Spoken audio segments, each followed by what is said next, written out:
friends. Happy Wednesday. Welcome back to Unfiltered Waters. This is such a fun one. We have another repeat guest for you guys.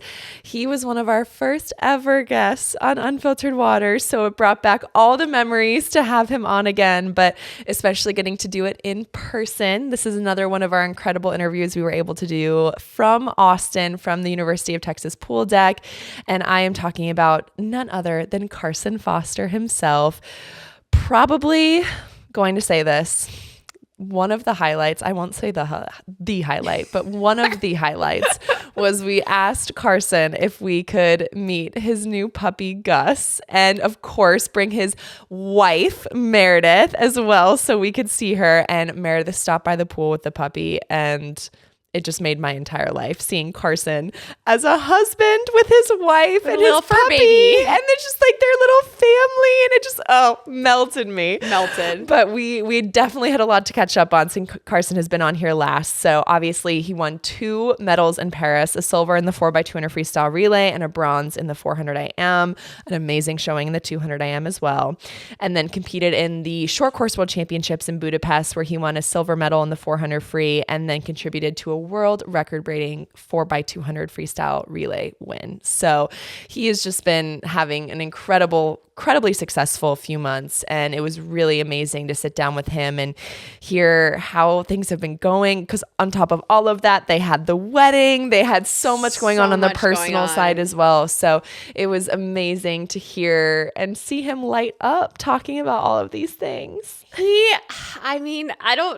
I don't want to say this, but he just like lights me up. You know what I mean? Like he just is so sweet, so kind-hearted. And we've said this till we're blue in the face, but I think for us being able to see the way he talked about nerves, the way he talked about his self-talk, like the last time we talked to him, he was feeling like he was struggling with that, right? Struggling with handling the nerves and how it was kind of almost permeating his enjoyment for the sport. And so to hear him talk about trials, to hear him talk about the Olympics, to hear him talk about like what he was thinking at the end of his 400 IM, like it was such a shift in such a big shift that does not happen easily. So to be able to see that happen in less than a year just made my heart so proud. I know. And regardless, I'm saying this to the parents out there, but if you have young athletes, particularly if you have a young boy,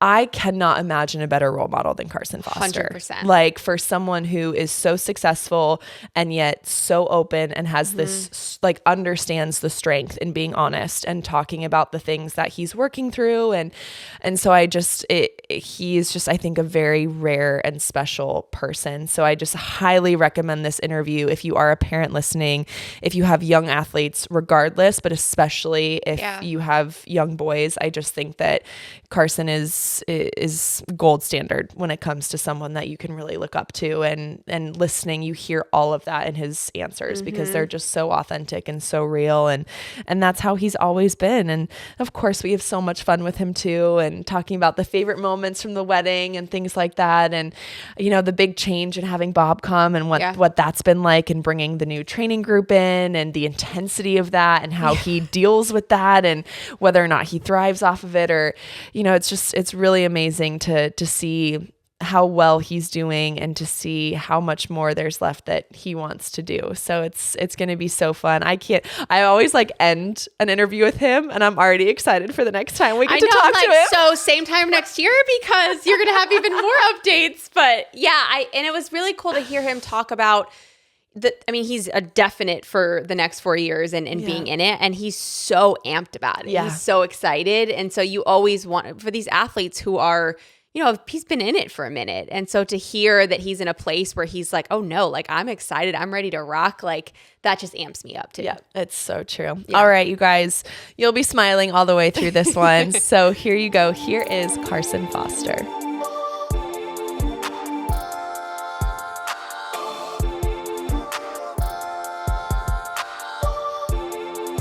Dream Recovery has been a longtime sponsor, and there is a major reason why. Missy and I use just about every single product that they have, from their silk pillowcases to their incredible eye mask to their Dream Tape and now their Dream Tape Plus. We cannot get enough. The tape is secure and it comes off super easy in the morning. And y'all know me, I am all about efficiency. So the fact that I'm knocking out some of my lip skincare routine as well as getting an awesome night rest, check all the boxes, and I love it.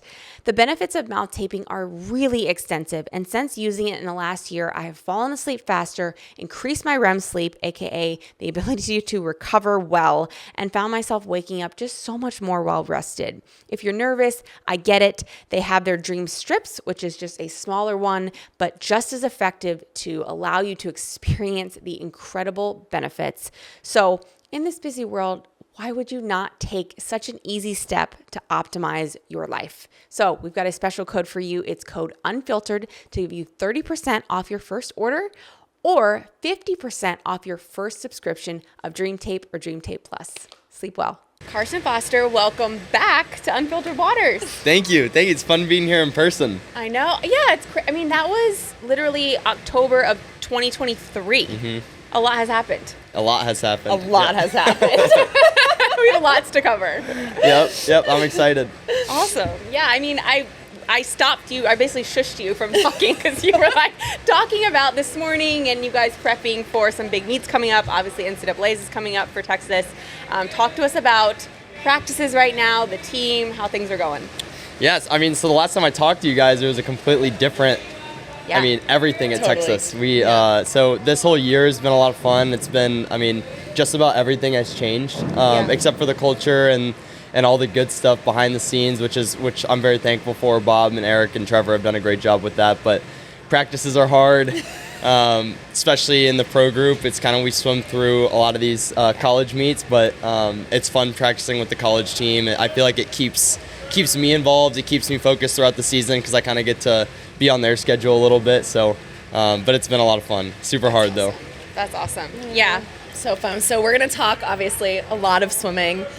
But first, Katie and I were just graced with the presence of your beautiful wife now. You got married in August, and your 12-week-old puppy, Gus. So, there's just been so much for you personally that's been going on as well. So we'll start with the wedding. How was the wedding? It was 3 weeks after Paris, so such a whirlwind, but the pictures and everything that came out of it was just stunning. So just talk to us a little bit about how that was. It was truly, I say this a lot, I wish I could go back and redo it, but I think if I had the opportunity to do that, I wouldn't, because it wouldn't go as perfect as it did. It was literally the perfect weekend, and I know we're so lucky to say that, because I know it's so hard to have everything come together.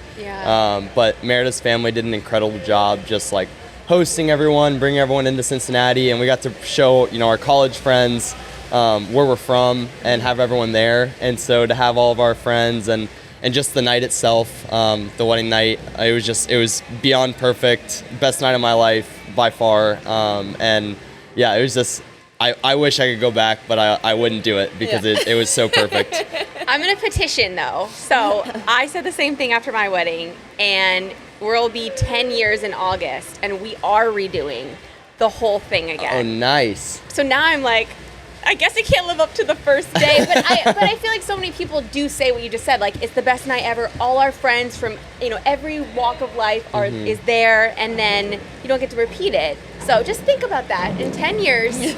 Maybe. Yeah, 100%. And that's amazing you guys are doing that. I think the reason why I was there was a couple times throughout the day where I was just sitting there and I was like, this will be probably the only night in my entire lifetime where every single person, or at least some people couldn't be there, but almost every single person that is the closest people in our lives are all in the same building, and they're all here to love and show support for me and Meredith. And so that was probably the only time that'll ever happen. So I think that's why I'm it's part of what made it so special amazing. And kept you so in the moment, because you're this is just, when is this ever going to happen Exactly.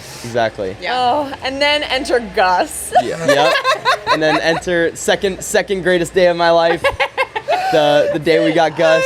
So walk us through getting Gus. I know you were talking about getting him as a service animal so we can travel to meets with you. Like, how has the process been of becoming a puppy dad? It's been awesome. I think if this is like gonna sound crazy, but I think if I had to rank like the top moments for me in 2024, it would be getting married, getting Gus, and then going to the Olympics. Like somehow the Olympics ended up third on that list, even though that was like a childhood dream, something I've always wanted to do, because it's just been so much fun. Yeah. One, because he's adorable and he's just like the biggest little like love bug ever, and then two, because it's fun doing it with Meredith and kind of like remembering even in the hardest times we're on the same team. Like when he's driving us nuts, we're on the same team, and so it's been amazing. He's turning into such a great dog. Yet we would love to turn him into a service dog for one, because there's just so many avenues we can go through in Austin to like. He can help so many people. I think that's so amazing when people can use their animals to help people. And also, I would love for him to come to meets with me. That's something where I think in my own past in swimming, sometimes the hotel or the Airbnb is the most anxiety-filled place for me. And so to have a presence like Gus or just any service dog, I feel like would help me a lot. And so hopefully one day he starts puppy classes in a week and a half. And so we'll start that journey coming up. Well, they had the service dogs at trials. Yeah. And when I went, I never saw that area with less than like 30 people in it. I was in there every day. Yes. Were you? They really have that effect of like you're in this incredibly high, anxious environment. Everyone is so stressed. And there's that, like, that's their power, right? Is you go in and you can just sit and cuddle with this thing that could care less about like what else is going on, what the outcome of your race is, and it just like the perspective they bring to kind of help ground you in that moment. So I love that. I have a funny story about that actually, like that, like just idea of dogs. So my first practice back after coming back from Cincinnati, like into winter break, it was the first practice of winter training. I knew it was gonna be kind of hard, and I just had a horrible day, horrible practice, and like I remember like dying at the end of practice and being like, at least I get to go home and hang out with Gus. And like that alone, like that thought in itself, I was like, all right, I can get through this practice because I'm going to go home and hang out with my dog and play with him. And so I think there's a level of balance that it also brings for me. And so, but yeah, it's the same thing. It's like Gus is going to have no idea whether or not I had a good practice or whether or not I had a good season or any of that. Yeah. I also feel like it's real. Well, you can correct me if I'm wrong on this. It's really good prep for a couple for having kids. Because there are a lot of there are a lot of like similarities, just responsibilities and splitting it up, and how you like. I mean, Meredith was saying you're kind of a pushover with Gus sometimes. so I feel like it, like at least in my experience, I'm like, oh, okay, so that maybe that's how you're going to be as a dad or as a mom, you know? Yeah, I definitely think it's. Meredith and I are definitely not planning on having children right away. Yeah, it's definitely something like. Definitely we dream of doing. Having a family, it's one of our most exciting things we have hopefully in our future, but plenty of time to have kids. That's right. Plenty of time to have kids. So, but I think having Gus has, helped us realize like, one, what I tell all the teammates, all the guys on the team, I'm like, because they're like, yeah, I really want a dog. I'm like, it's a lot more responsibility than I was expecting, and everyone in my life was warning me like, you know how big of a responsibility getting a puppy is, and I was like, yeah, it's fine, we got it. And it's been amazing, and we've loved every second of it, but it is a lot of responsibility, and I think it is giving us a lot, and it is very different, I think, in sense of like a puppy and a child, but on the same level, it's a lot of the same stuff. So it's fun going through that with Meredith and officially having our little family start, me, Meredith, and Gus. Oh, so sweet. So I think the quote of the day for me is going to be, even though we still have more interviews, you ranking your 2024 as marriage, Gus, and Paris. It's just incredible, and it says so much about your year. But talk to us, and you. Yeah. But talk to us a little bit about Paris. I know you've been super vulnerable about talking about nerves and overcoming that. Like the first podcast we did with you was the amount of messages we got of just how relatable that is to millions of people. So it sounds like you had a little bit of a breakthrough though in Paris. So talk to us about having those nerves and when you had that breakthrough moment of finding calm. Yeah, I think another relatable aspect is I did find some moments of calm, but I still very much struggled with it. Like I think when I look back at Paris, and a perfectionist, so I always tend to look for like, okay, where could I have been better, or what didn't go right. And I think there were a lot of moments where I was like, I really didn't like how I was feeling in that moment, and I wish I could go back and redo it. And I hope if I have another opportunity in 2028, that's an area where I'm like, no regrets. Yeah. That was exactly how I wanted to approach that mentally. Trials was surprisingly, for how traumatic 2021 was for me, one of the most fun meets I've ever had. And it helps. It definitely helps when you're swimming well. Yeah. And I had a very good meet. I was very happy with my meet. But at the same time, there was never a moment this time around where I was like, I don't want to be in this room right now. Which in 2021 and in so many meets going from 2021 till now, I've experienced so many times. Even since the Olympics, short course worlds is a big time for me when I was like, I don't really want to be in this ready room right now. Like, I don't feel like myself. I don't feel like what I feel like when I'm getting excited to go to practice every day. But trials, I never felt that. It was purely excitement, purely like, how cool is it that I'm swimming in a football stadium right now? So sick. Like I watch the NFL every Sunday, and I'm like swimming in one of the most iconic football stadiums in the country. That's insane. And so. And having the Midwest, so many people from my club team, so many hometown friends came, and I was like, this is, regardless of what happens, this will be something I remember and have a good memory of because of how cool it was. And it just so happened that I was swimming really well, and I made the team, and it was a lifelong memory. Probably one of the greatest memories I'll ever have is that 4 a.m. getting out and getting to share that with my family, seeing everyone in the stands. So there was that moment of calm where I think the biggest thing at trials for me was remembering I'm like, nerves aren't bad. It was like, nerves are my body's way of telling me I'm about to do something important. And so I could get behind that and be like, okay, this is important. I've trained for this. I care about this. I care about this. Yeah. This isn't just some other race. No matter how much I want to tell myself, this isn't just some other race. This one matters more because there's more on the line, but also it's not bad to be nervous. Like, this is like my body's superpower is to like get myself ready for this. And so that was my biggest takeaway from trials of like, okay, I can handle this. And then the Olympics was a whole different set of nerves because you're like, I'm already here. I made it. You know, this is what I never dreamed growing up of winning an Olympic gold medal. I dreamed of being an Olympian. And so that's such an odd position to be in because then you get there and you're like, oh, but I really do want a medal. Yeah. Like, I want a medal because when you go back home, at least in America, it's hard because everyone's like, oh, you're an Olympian? Did you win? Did you get a medal? Where's your medal? Yeah, it's the second question. And I remember one of my best friends in the world, Drew Kibler, came back from 2021, and he was telling me that was one of the hardest parts. It was like getting fourth in a super hard way. It was like just growing up and being an athlete in America, everyone's like, oh, did you win? Especially swimming, because like the expectation in swimming is like we dominate. Like you're felt that it's not enough to just be an Olympian. Exactly. Like you have to bring something back. And so when I was in Paris before the meet started, I was like, okay, I need to bring back at least one medal. And I started going through that loop of like, I need this, I really want to do this. And then being in between sessions and being like, all right, I get 8 before the 4 a.m. I have 8 laps before I have 4 more years before I get another shot at this. Did that go through your head? Yeah, and it was, and that's when I texted my brother, and my brother was, it was like 4 a.m. or something when I was texting him after prelims, and he was waking up for me, and Jake's like my biggest fan, which I'm so grateful for, but I was texting him, I was like, I'm super nervous. I was like, this morning didn't feel that good. I didn't feel great in the water. I just don't feel good in the water in general. Yeah. And I really want to I know I'm capable. That's the hardest part is I know I'm capable. And Jake was just like, well, I don't really know what to tell you besides like, if there's ever a time to dig deep when it hurts, it's now. And so then I started getting past going into the last lap, and I was like, all right, remember what Jake told me. And it was the first time I've ever caught anyone, it seems like, on the last lap. So that was amazing. But yeah, that was the When did the Jake, like Jake saying that go into your head? Like, was it just on the last 50? Yeah, just once I started getting past, there was a moment in my head where I was like, I'm cooked. I was like, wow. I can see. So Leon was way ahead, and then there was like 4 of us going for second and third. Yeah. And so I was like, I think I'm in 4th or 5th right now with a 50 left, and I was like, I'm losing steam. And then I was like, no, I gotta find it somewhere. And I just started moving my legs as fast as possible. And that was a breakthrough. So that was something from the Olympics that I left, and I was like, I'm very proud of myself for that. I'm gonna store that in my memory bank and remembering that for the future meets. Yeah.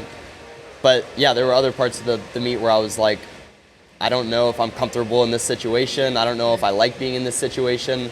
But that's the beautiful thing about getting to swim 4 more years is that I have many more times to, feel it out, test it out, see what works. Do you mind sharing, and if you're not comfortable, totally cool, like what those things are that you look back and have regrets on? Mm-hmm. Yeah, from the Olympics or just in general from like those? Olympics. Okay.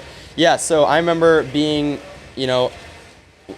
just from there are regrets about like thought loops that went through my head, but like even things like, I think just being immature about this is my first Olympics. Like after I got my bronze medal, like I was on people were blowing up my phone. Like obviously I loved it. It was so much fun, but like I didn't go to sleep that night until like 3 a.m. and like slept probably until 8:30. Got 5 hours of sleep, had 1 day off, and the next day I was on the 8 free relay. Oh yeah. And I didn't feel like myself really until 3 days after the 4 a.m. And so I was floating through the next couple of days, and then after the 8 free relay didn't go the way I wanted it to in terms of my individual split, I felt like I could have done better for the relay. And I felt guilty. I was like, I should have gone to bed earlier. Like I should have prioritized these swims more because these guys have medal opportunities on the line too.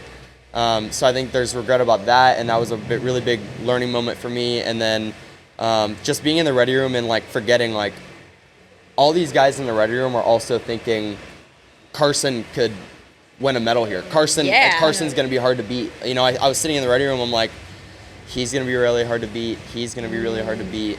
He had a really good semifinal, so he's probably going to be really hard to beat. He's beaten me before. Like going through all the worst case scenarios instead being like, I'm one of those guys that has beaten nearly everyone in this room. Like I'm capable of this. And so I think just missing out on like being present and being like, I'm at the Olympics. Let's just go rip. Yeah. But because that's when I swim my best. Yeah. But both of those things I just like want you to know from my perspective, and I think Katie would agree with, like both of those things are so hard to do, even if it's not your first Olympics. Mm-hmm. Like Yes. when you win a medal at the Olympics, like it's almost like it's almost inhuman to not be up all night. Like, Yeah. of course you're excited and like you want to celebrate. So like, yes. like of course you're gonna have so much trouble sleeping that night. Like you just accomplished one of your greatest dreams, your greatest goals. And then also in those moments, like when you want it so bad, like it's so easy to slip into that mindset of like comparison and looking to like, okay, I know how they swim this race, so like I'm really gonna have to look out for them on that first 50 because if they're ahead of me by too much, I'm not gonna get it's just so easy to get into all of that. So just saying that to let you know that like I admire you so much, and I think Katie and I were very similar, and just to be at that elite level, that's part of what you have to do is you have to look back on these big events and say, okay, what can I learn? What can I take away? But just to also provide the grace in that of like, that is so normal for all of that stuff to happen. And like you handled it so well. I appreciate that. That always makes me feel better when like people, and it's weird because I never like to hear anyone else being like, yeah, I really struggled at this meet mentally because I know how hard that can be, but it makes me feel better that it's like a lot of people, probably everyone deals with it at some capacity. But it feels good to know that like, okay, other athletes are dealing with this as well. That's always really helpful for me. And the people that like go back to their next Olympics and do better are the ones that have the self-reflection and are willing to look back and be vulnerable. And like, it's not fun reflecting and being like, here's what I messed up, here's what it's not fun. Yeah. But you obviously have done that work, and now you know moving forward, like, okay, these are the things that I'll change next time. Or whether it's at the Olympics or it's in life after swimming, those are all applicable things. So it's cool to hear. Thank you. Yeah. And one of my favorite things when we were going through, I was watching different interviews you did after the games, and in one of them you were talking about the importance of memories over medals. And I loved that, and I was like so proud of the example you were setting in that moment, especially with what we've already talked about of like with this expectation that you don't only just make an Olympic team, but that you medal and you bring home something. And the fact that you're sitting here, like, of course, being so successful, bringing home medals, but also realizing it's the memories, and getting to watch the footage of you celebrating with your family, the footage of Jake throwing the watch party back home for you, like, and the reaction when you got your medal, like, that just brought me so much joy, because I was like, exactly what Carson deserves. And like, it makes me so happy to see that kind of support. So talk about kind of those memories and being able to share them with the people that you love most. Well, yeah, thank you. That makes me feel good because that's like, when I look back at the Olympics, those are the things that like, I'm like, I could have bombed my last 2 races because of and still felt okay about it because I got the memories and the moments from the 4 a.m. night. Yeah. Not only, I mean, sharing it with my family, I remember looking up and seeing totally random, when I was getting on the podium, I look up to my right to like the rafters and my club coach. I just looked around. I had no idea where he was sitting. I knew he was there, but I had no idea where he was sitting. And I just looked somehow directly at him. And that was so cool. I think that's what initially started like the teary-eyed, because I'm like, wow, that was so, what a full circle moment. And then looking for my family afterwards, getting to hug them, seeing how excited they were. That was another huge memory. Seeing my brother, the reaction of my brother later that night. Of like all my friends who were there with them sent me the video. And then I think the last memory that I have though, was like, not the best. I think the family moment was definitely the best, but one of my favorite memories was after the 2 a.m. final, I got 4th. Wasn't a bad swim for me. I was actually pretty happy with the swim. But I remember I was sitting on the side of the pool. Leon was like waving off the crowd, which was, I mean, so amazing in itself how loud that place got for him. But I think that was the first time that entire week where I was able to take in, I'm like, holy cow. Like I just swam at the Olympics because I had no more burden on my back. I had no more races. I was just able to be like, I was content. Like I was like, you know what? That was a great swim. I executed well, got 4th. That happens in swimming. Yeah. How cool is this that I get to sit here and just got out of the Olympics. Like that was one of the coolest memories ever of like being able to like be fully present in that moment. Which is exactly kind of what I was saying on another podcast is like memories over medals. Like I the amount of stories I have compared to the amount of medals I have, like the medals will be cool for my kids one day to hopefully take to like show and tell. But like that's the coolest thing that they'll do. You know, it's like they'll always just sit there and it's awesome to say you're an Olympic medalist, but so much greater to have the memories from the Olympics and from those meets. Yeah, that's incredible. Incredible that you got to have that. Like I did not have that moment at my first Olympics. I was just like, like all, you know, like I didn't have a second to just look around and do that. So that makes me, even though you mentioned that there were times when you did have moments where you were like, damn, I'm an Olympian. Like that's so cool. Yeah, good for you. Thank you. And talking about, I know you mentioned coming back home, you went to Mason, going back to Cincinnati. I probably watched like 45 minutes of interviews from your local news station because I just like, you are the legit hometown hero. Like every time it was a story about you, like the anchors would just light up. They'd be like, Carson is ours. Like it was just the sweetest thing. And you went back, you did so much with the community, like got to bring your medals back to everyone. And I know that giving back, especially to like where you started and like, it just means so much to you. So how did it feel after doing all of that to then also be able to actually go back home and get to celebrate with the people there that had supported you so much? That was one of the best parts because Meredith and I Cincinnati will always be home. No matter where we're living, Cincinnati will always be home. It's the place where we want to end up. I don't know what life has for us post-swimming or where we'll live or any of that, but I know that if we end up in Cincinnati, we'll both be very happy. And so coming home to Cincinnati, they've done so much, not just Mason, but this whole city of Cincinnati has done so much for me and my family, just supporting me. Sycamore High School, my high school, welcomed me in halfway through my high school career and did so much to accommodate my swimming dreams and allowed me to do a bunch of the junior team stuff. And so they were super supportive, watch parties, having me into the new pool. So there's just every single person in the Cincinnati swimming community has been so supportive of me. And it just goes along with both of our families are there. We love everyone there. It'll always be home. So Cincinnati is always a special place. And so I'm very lucky that they claim me as well. Just the same thing. They do. They do. As I claim them. Because me and my brother, people on the team probably get tired of hearing about how great Cincinnati is because we're always talking about it. I remember Jake, a lot of people on the team were anti-Cincinnati for a while because Jake was stamping it the greatest city in America. And everyone down here was like, there's no way that's true. And Jake and I were like, can't knock it till you try it. You had to come and see. And so that's another reason why I was so excited to have everyone there for the wedding. Because they're like, you finally get to see Cincinnati, you get to try Graders, Skyline, all the things. Did people agree with you after they were there? So some people, the Midwest isn't for everyone. So the people from the Midwest were like, this place is awesome. People from Austin are like, I'll stay in Texas. That sounds about right. There was no haters on Graders though. Everyone loved Graders. I think for the most part, everyone loves Skyline, even though that's a pretty like hit or miss. Wait, what is Graders ice cream? Graders Cincinnati. ice cream. Okay. Cincinnati ice cream place, and now it's all over in the Midwest, but started in Cincinnati. Skyline is the hot dog, chili, and cheese. I love hot dogs. She's a one for a hot dog. Yeah, so I will definitely go there next time Awesome. I'm there. Well, I want to tell, we're obviously here at the UT pool. You've seen before, and now you've seen after of Eddie transitioning out, retiring, and Bob coming in. So we'd just love to hear your thoughts on like what's different, what's the same, and just how it's going. So, in the summary of it all is it's going so well, and that's something I'm very thankful for. It's hard when the timing of everything for everyone was hard. For Bob, it was hard. Yep. I'm sure for Eddie, it was extremely hard. For Bob's swimmers, it was super hard. The Texas guys, it was hard. Just the timing of everything this summer going into the Olympics was extremely difficult for everyone to process it. Yes. And so there was a lot of nerves for me. I'm like, okay, what does this look like for me? Like, I want to stay in Austin. Like, I love it here. I love training here. My best friends are here. My brother's going to med school here. Like, everything about it's awesome. What does this mean? I've always wanted to train with Bob. I don't know when I was going to do it, but I always had a desire to at some point train in Bob's group.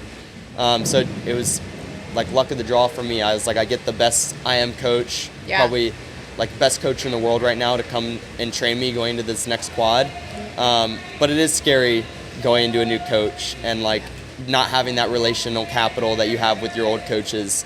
And also just like, I'm going to miss Eddie and I'm going to miss Wyatt because they're the reason why I came to Texas. Yeah.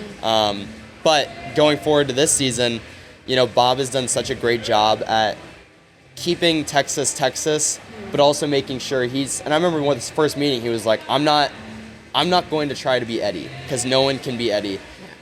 This is going to stay Texas, but it's going to be my spin on Texas. I'm going to add the Bob Texas. And so that's been so awesome. And everyone's loved it. Everyone's bought in, which is fun to see because I think Texas swimming kind of went through a period of like, what the hell is going on? Yeah. Like who's going to be our next coach? We're not getting these high level recruits. Where's this program going? And then this year it's been really cool to see like the underclassmen be like, oh yeah, we're still Texas. Yeah. And even though I'm not on the team, that for me as an alumni, I'm like, hell yeah. Like I love that. I love that the team has got like its swagger back and everyone's excited about NCAAs and Bob's done a great job doing that.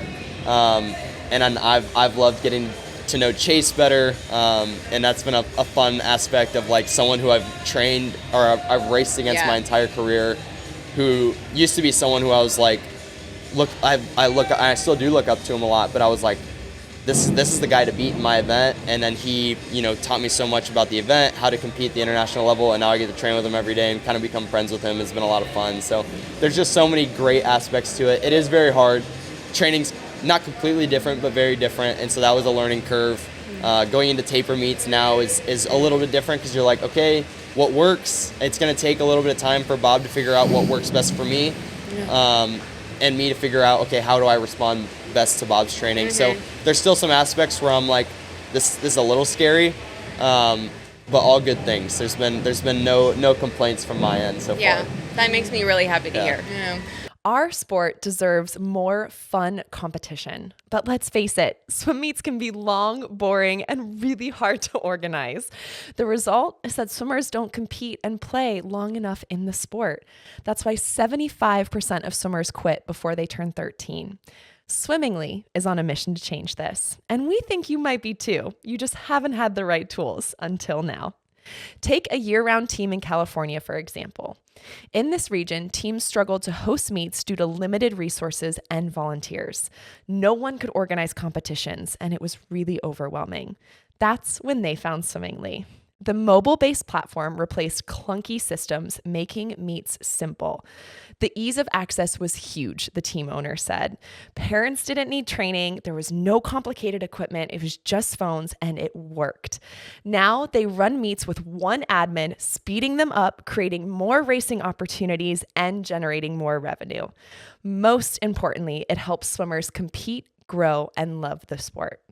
Swimmingly is the standard to grow swimming. Whether you're a nonprofit summer team or a revenue-generating competitive program, Swimmingly puts you in the driver's seat and, of course, is approved by USA Swimming for sanctioned competition.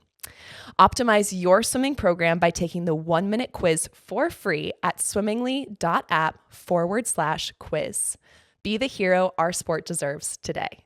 We talked to Rex a little bit about this earlier, and I asked him, does it ever kind of wear on you coming into practice every day knowing the level of competition that you have? Or is it because of that you get the energy every day to come into practice knowing you're going to work hard? At first, the beginning of the season, that was something I definitely struggled with. Yeah. Because I think for my first 4 years here, I was rarely getting beat in practice. I'm very good in practice. That's one of my skills, is that I'm able to go pretty fast in practice. I'm not someone who's like needs to taper for a whole bunch of time to drop fast times. I'm kind of good, taper a little bit, even better.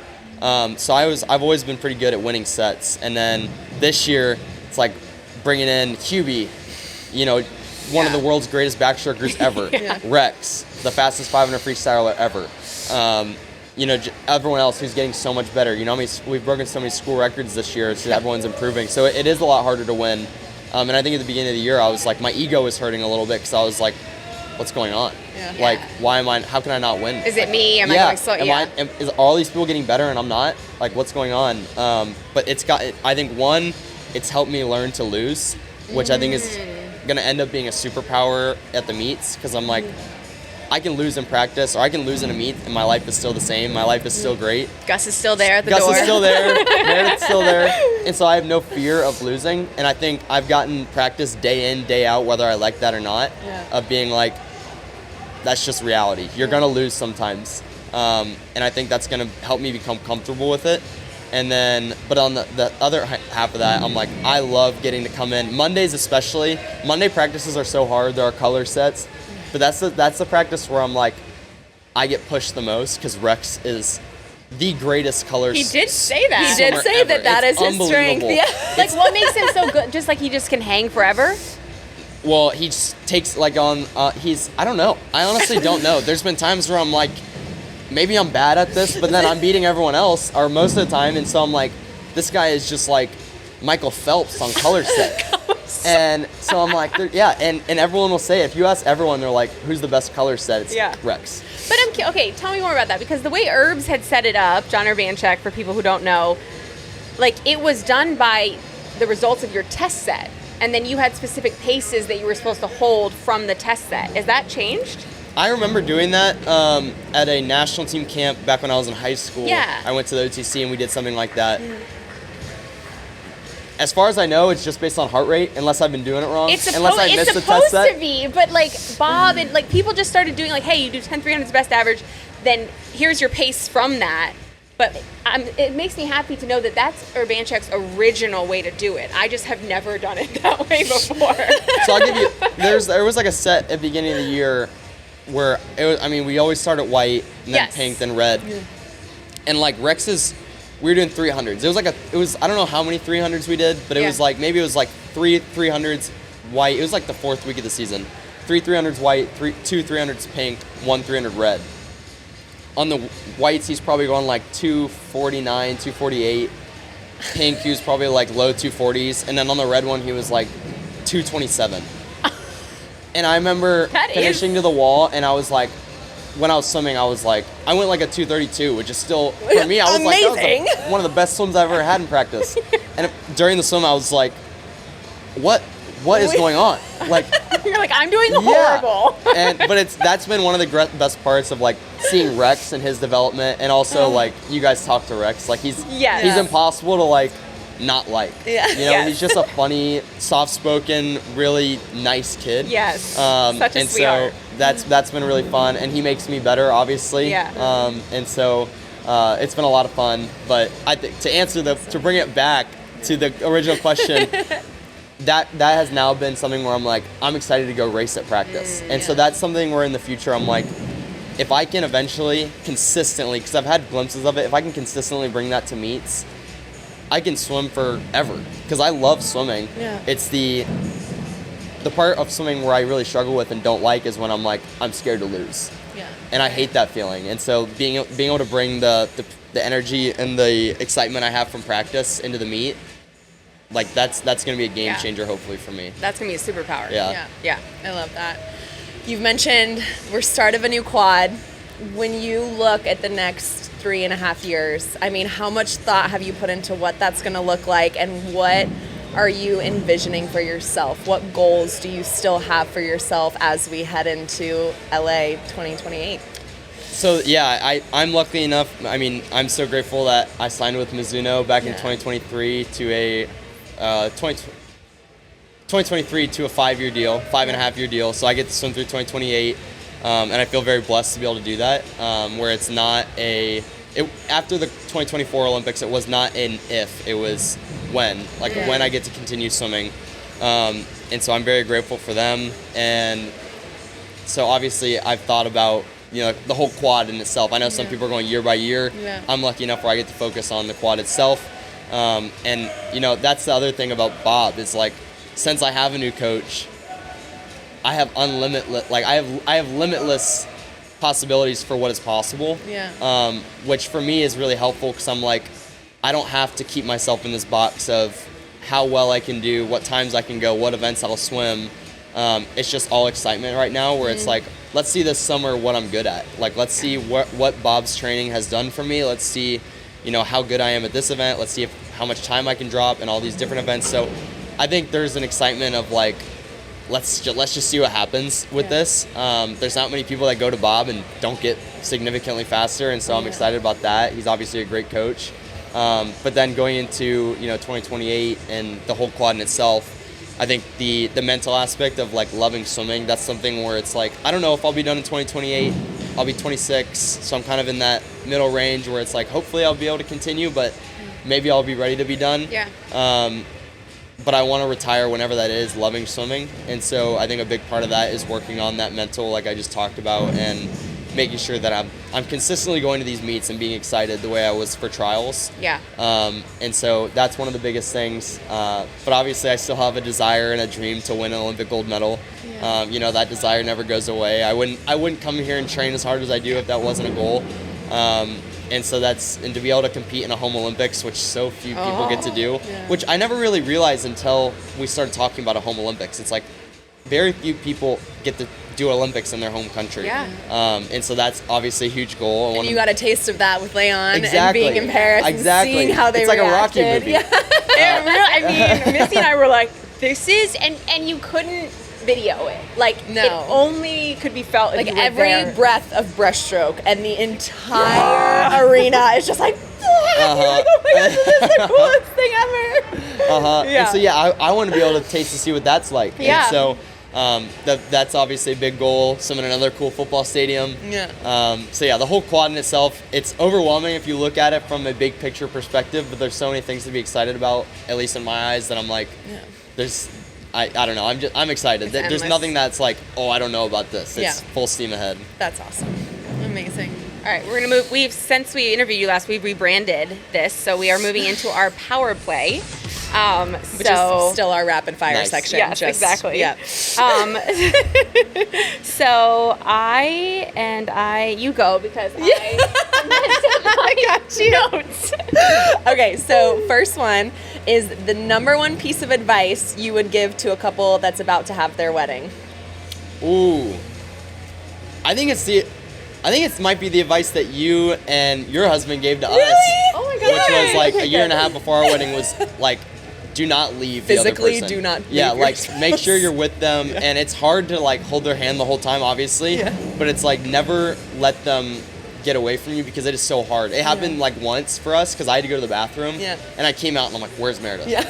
And it took me like 5 minutes to find her, and I'm like, I don't want to waste 5 minutes of the night like Not being searching. with her. Yeah, so I'm that's like, so so it's sweet. like being able to stay with them, make a commitment to each other. Like, Yeah. all right, we're gonna go everywhere together. That means dancing with my friends. That means dancing with your Yeah. friends. We're gonna split the time up. We're gonna go everywhere together. So that was an incredible piece of advice, and I'm very happy to say we followed it as best good. as we could. I'm so glad. Yeah, that makes that- me so definitely that. happy. Good. That's awesome. All right, so how long are you willing to wait for a table at your favorite restaurant? It depends how hungry we are. But if it's like a place where it's consistently crowded and we know we're gonna wait, Yeah. hour and a half. Wow. So many places in Austin. What? There's so many places I can't say me and Meredith have done that before, and like other groups. Like there are places where a lot of places in Austin you can't get reservations. Oh my You put your name in and you go to one of the other cool spots in Austin while you wait.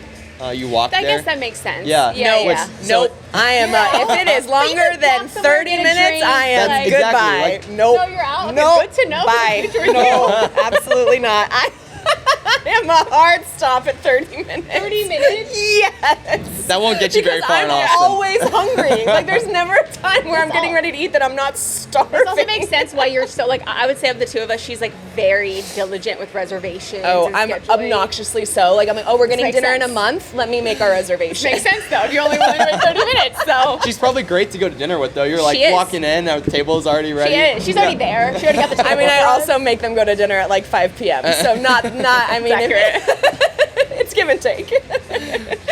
All right, next one. What is more difficult, a Bob I Am set or potty training a puppy? Bob, I am set. Bob, I am set because I'll take. You a can couple- breathe when Yeah, you're potty training a uh-huh. puppy. Follow up to that, what is the best way to get through a Bob grueling? I am set. I found I found the best way for me is to like just think about rhythm. Get in a Okay. rhythm. That's like my word in I am sets. Find my rhythm. If I can get into my rhythm, I can get through the set. The days where I'm having a hard time finding my rhythm are the days where I'm like, wow, that was a hard practice. Yeah. But if I can get into my rhythm, like just start cruising, just start getting in a race, find that flow. Yes. I think everyone talks about like that flow Easy zone. speed. Yeah. Yeah. And so finding that's the best way for me. Yeah, that's the hardest thing in the world to explain to non-swimmers. Mm-hmm. So I'm like, oh yeah, like I used to, before like a color set, I'd be like, I'm gonna pray to the easy speed gods today that I will have easy speed. Yeah. And people are like, what is easy speed? I'm like, how do you describe it? It's like the runner's high. That's how I describe it to that's like a great way to because most describe it, people yeah. who don't swim like they've jogged before. Yep. Like most people have Yep. gone for jogs. Swimmers don't jog that much, but like I No. know most people will go for jogs. It's like that part of the jog where you're like you don't really feel anything moving. It's just your body's Just- doing it on its own. Yes. And it's like that runner's high. I would say that's exactly what easy speed or like what the flow state in swimming feels like for me. Yeah, I love that. I like That's that a really too. good way to describe it. I'm taking that for Yeah. sure. I'll give you credit. Thanks. A little bit more deep for the rapid fire section, and I'll give it an example too, but if you have one, what is a big kind of what if that's sitting on your mind right now? So for me, I'm like 9 weeks out and I'm having a lot of what ifs about labor and delivery with this one. Like I think already having a child, there's sort of for me this additional layer of like fear going into this one that I'm having to like, what if this happens? What if that happens? And I'm having to like fully let go and give that to God and just like trust the process. Do you have any of those what ifs in any area of your life? I have like a million. Yeah. I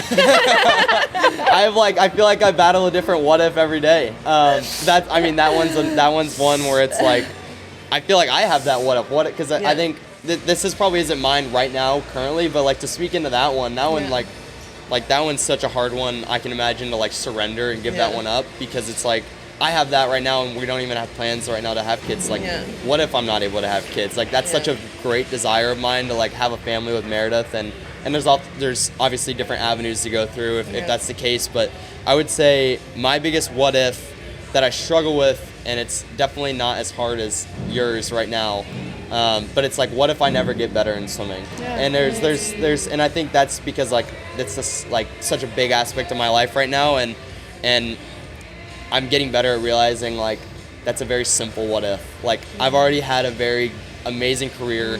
I'm gonna continue to get great memories out of it.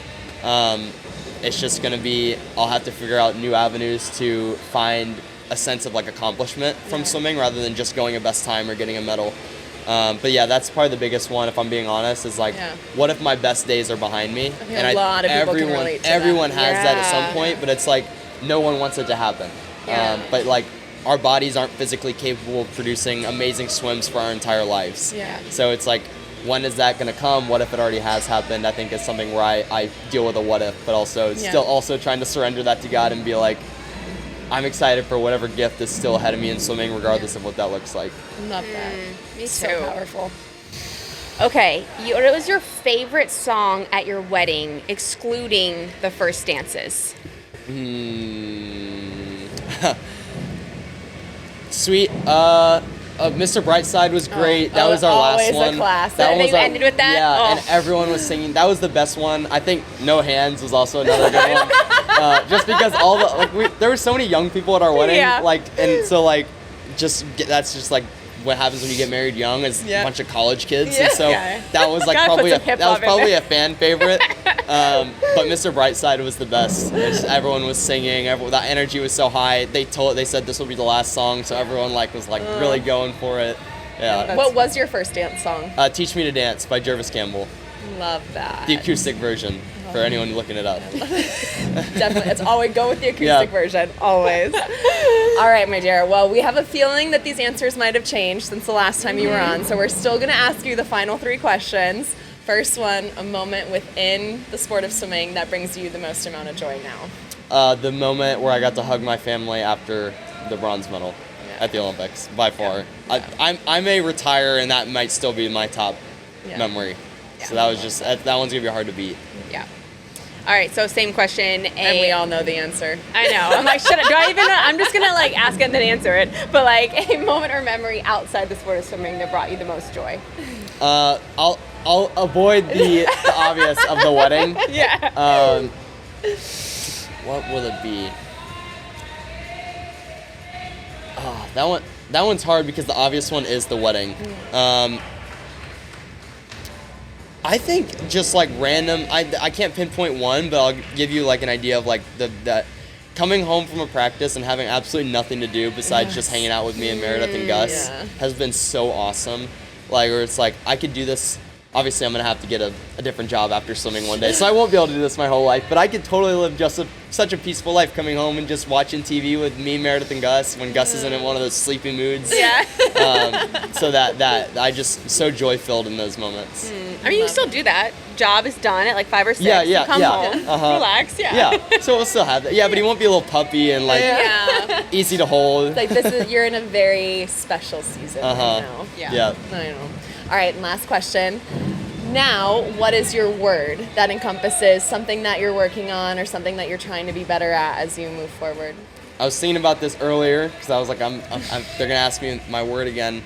I think my last one was unembarrassable or unoffendable. One of the two. Unembarrassable. Yeah, which isn't a word. We were so thankful that you. We coined it. It's a word in our vocabulary. about it. Okay, and our Unfiltered Waters family, we all credit it. It is a word. Yeah. I think mine is right now is something that I've been really proud of the growth this last 5-6 months has been discipline. I think that's something where in Bob's group it's almost required. Yeah.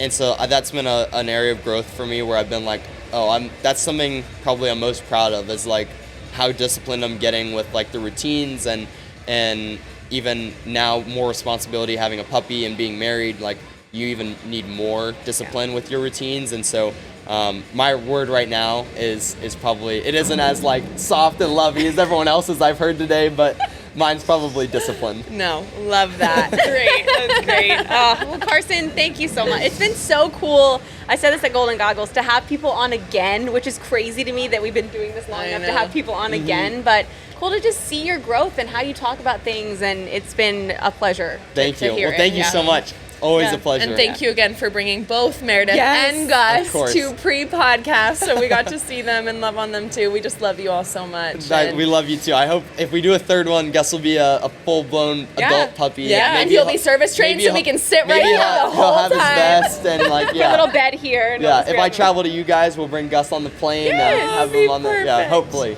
We would love it. Thank you so much, Carson. Well, thank you guys. Yeah.